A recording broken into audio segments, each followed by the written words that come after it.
नमस्कार दोस्तों, राधे राधे, जय श्री कृष्णा। मैं वंदना भोजक चैनल से आप सभी का हार्दिक अभिनंदन करता हूं। आप लोगों का बहुत बहुत स्वागत करता हूं।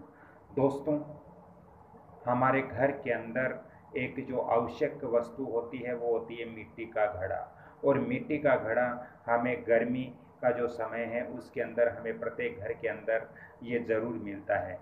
लेकिन दोस्तों, हमें हम जब मिट्टी का घड़ा अपने घर के अंदर रखते हैं तो हमें ये पता नहीं रहता कि हम किस दिशा में इसको रखें, किस दिशा में ये शुभ रहता है, कौन सी दिशा में ये अशुभ रहता है और घड़े को कैसे रखना चाहिए। ये सारी जानकारी हम लोगों को नहीं होती हैं।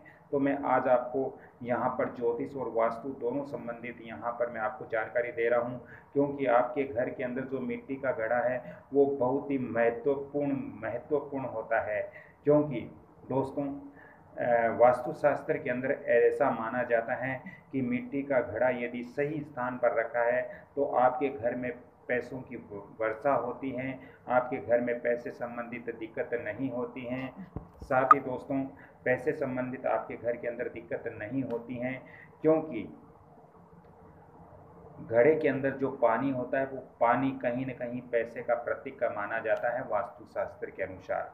दोस्तों, हमारे घर के अंदर जो घड़ा होता है, आप घड़ा जो पानी से भरकर रखते हो, जो जल से भरकर रखते हो, उसको आप उत्तर दिशा में रखिए। उत्तर दिशा में जगह नहीं हो तो आप इसको नॉर्थ और ईस्ट के बीच के डायरेक्शन के अंदर आप रख सकते हो, ये भी वास्तु सम्मत है। लेकिन दोस्तों, रात्रिकालीन घर के अंदर जो मिट्टी का घड़ा है वो खाली नहीं रहना चाहिए, क्योंकि खाली घड़ा रात के अंदर आपके घर के अंदर रह जाता है तो दोस्तों इससे आर्थिक तंगी घर के अंदर होती है, रुपए पैसों की दिक्कत होती है। तो रात्रिकालीन कम से कम अब जो मिट्टी का घड़ा है उसको ज़रूर भर कर आप रखें और खाली घड़ा आपको बिल्कुल नहीं रखना है। दोस्तों, जब भी आप बाज़ार से नया घड़ा लेकर के आते हो तो उस घड़े को अच्छी तरह से आपको धोना चाहिए। धो करके फिर उसके अंदर जल भरना चाहिए और जल भरकर सबसे पहले हमारे घर के अंदर जो लड़की होती है, जो कन्या होती है, उसको उस घड़े का जल पिलाने से हमारे घर के अंदर धन की वृद्धि होती है, पैसों की बरकत होती है और हमारे घर के अंदर कहीं न कहीं पैसे संबंधित जो समस्या है वो दूर हो जाती हैं। दोस्तों, हमारे बिजनेस के अंदर, हमारे व्यापार के अंदर कोई न कोई समस्या आ रही है या नुकसान हो रहा है या किसी प्रकार की अड़चन आ रही है तो आपको अपने घर के अंदर एक मिट्टी के घड़े के अंदर आप मिट्टी का घड़ा लीजिए और घड़े के अंदर जल भरकर उसको ईशान कोण में रखिए। यानी आपको उत्तर और पूरब के बीच के जो डायरेक्शन है उसके अंदर आप रखिए और उसको प्रतिदिन रात्रिकालीन यानी संध्या के बाद रात्रिकालीन आपको एक घी का दीपक वहाँ जलाना है और साथ में वहाँ पर कपूर भी थोड़ा सा जलाना है। यह आपको प्रतिदिन कुछ दिन करना होगा। आप धीरे धीरे जो व्यापार या जो काम धंधे के अंदर जो नुकसान हो रही है, समस्या हो रही है, वो आपकी दूर हो जाएगी। दोस्तों, वास्तुशास्त्र के अनुसार हमारे घर के साउथ और वेस्ट के अंदर कभी भी जल से भरा हुआ घड़ा हमें नहीं रखना चाहिए, क्योंकि इससे हमारे घर में पैसों की दिक्कत होती है।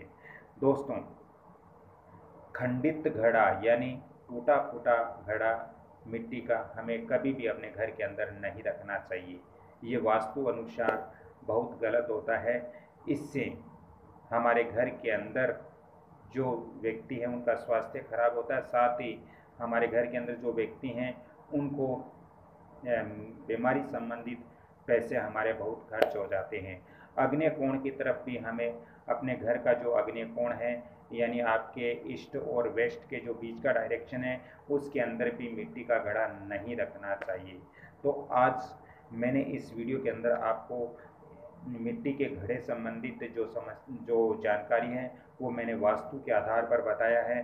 दोस्तों, शकुन शास्त्र के अंदर ऐसा भी माना गया है कि यदि कोई सुहागन स्त्री मिट्टी का घड़ा जल से भरा हुआ लेकर आती है और हम सामने से जाते हैं तो ये बहुत ही अच्छा सुगुन माना गया है, ये बहुत ही शुभ सुगुन माना गया है। इससे जो कार्य के लिए हम जा रहे हैं वो कार्य हमारा पूर्ण होगा और यदि हम किसी बिजनेस के लिए जा रहे हैं तो भी वो हमारा पूर्ण होगा, अच्छा होगा। तो ये चीज़ें आपको अपने जीवन के अंदर बहुत देखना चाहिए, आपको फॉलो करना चाहिए, इससे आपको बहुत बड़ा बेनिफिट मिल सकता है। तो आज मैंने ये वास्तु की जानकारी आप लोगों तक पहुंचाने का जो प्रयत्न किया है। इस वीडियो को आप लाइक करें, शेयर करें और सब्सक्राइब जरूर करें। बेल आइकन घंटी के निशान पर भी क्लिक करें। अगली कड़ी में फिर मैं आपसे मिलता हूँ, तब तक के लिए आपसे क्षमा चाहता हूँ। राधे राधे, जय श्री कृष्णा। इस वंदना भोजक को चैनल को देखते रहिए और इसको लाइक शेयर सब्सक्राइब जरूर कीजिए। धन्यवाद। अगली कड़ी में फिर मिलता हूँ, तब तक के लिए जय माता जी की। राधे राधे, जय श्री कृष्णा।